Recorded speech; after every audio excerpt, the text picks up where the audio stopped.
कलकत्ता से कुछ गेस्ट आया है घूमने के लिए। अभी हम काहो इंडिया फास्ट वैलीज में हैं, तो दादा कुछ बोलने चाहेंगे हमको।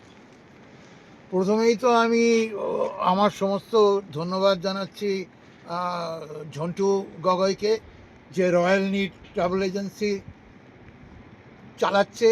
এবং এই যে অফবিট ট্যুর অরুণাচলে, আমরা আজকে অরুণাচলে যেখানে ভারতবর্ষের প্রথম সূর্যোদয় হয়, ডং ভ্যালির, আমরা আজকে কাহো ভিলেজে এসেছি।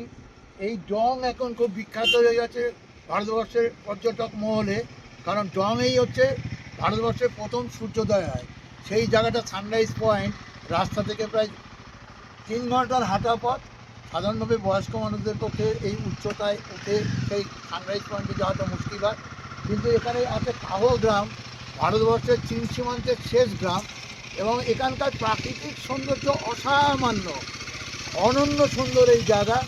এবং এইখানে মানুষজন এত সহজ সরল, সামনেই হাতের কাছে আপনি দেখতে পারবেন চীনা বর্ডার, এবং রাত্রিবেলা সেই চীন বর্ডার ইন্ডিকেট করবার জন্য এখানে লাল লাইট দপদপ করে জ্বলে, পর্যটকরা বুঝতে পারে ওটা চীন সীমান্ত।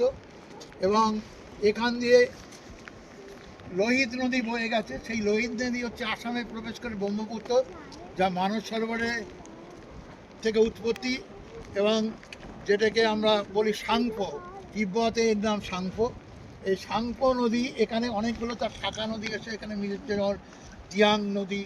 এবং এই লোহিত আমরা যখনই আমরা নামসাই থেকে বেরিয়ে যখন আমরা লোহিত জেলাতে ওই আপনার পরশুরাম কুণ্ড আছে।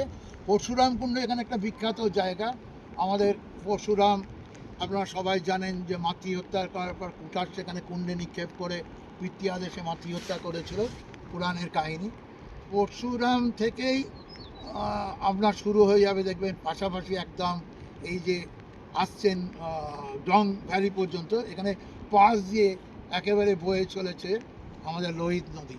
এবং তার জল, লোহিত নদী যে পান্না সম জল, পান্নার মতো তার রং, এবং তার দুপাশে যে সুউচ্চ পর্বত পাহাড়, এবং সেখানে ঘন সবুজ জঙ্গল, শুধু পাইন পাইন পাইন গাছ, আর সেই খাদ দিয়ে বয়ে যাচ্ছে, একটা অপূর্ব সুন্দর দৃশ্য।